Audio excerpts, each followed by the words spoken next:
Hello বন্ধুরা, আজ আপনাদের দেখাবো বাংলাদেশের দক্ষিণের ঐতিহ্য চট্টগ্রাম বিভাগের সেন্ট মার্টিন দ্বীপ এবং এর পাশে অবস্থিত ছেড়া দ্বীপ।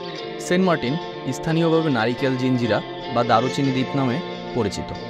বঙ্গোপসাগরে অবস্থিত একমাত্র প্রবাল দ্বীপ সেন্ট মার্টিন।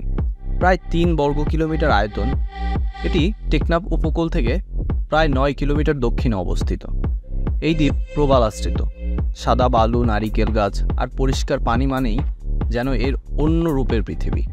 পর্যটকরা ফটো সেশন ও সৈকত হেঁটে ঘোরার সুযোগ পান।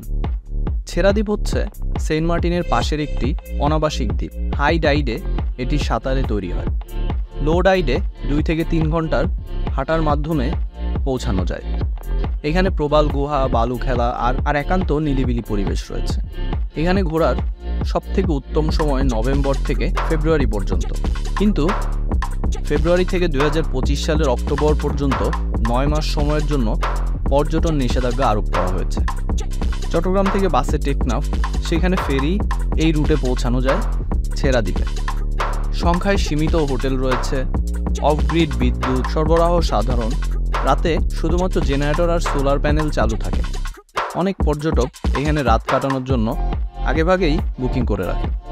পর্যটকদের দ্বীপে অতিরিক্ত প্রবেশ এবং প্রবাল ভাঙচুর, অবাঞ্ছিত আলোকসজ্জা ইত্যাদি পরিবেশের জন্য হুমকি সৃষ্টি করছে। বন ও বনপালকদের উদ্যোগে অনুষ্ঠান রয়েছে প্রবালের সংরক্ষণ ও সমুদ্র কচ্ছপ রক্ষা। বন্ধুরা, আজকের সফর মূলত প্রকৃতিপ্রেমী ও শান্ত জীবনের তৃষ্ণা দূর করার জন্য। আপনারা যদি প্রকৃতি ও বিচ লাইফ ভালোবাসেন, তাহলে সেন্ট মার্টিন ও ছেড়া দ্বীপ একমাত্র উপযুক্ত স্থান আপনার জন্য।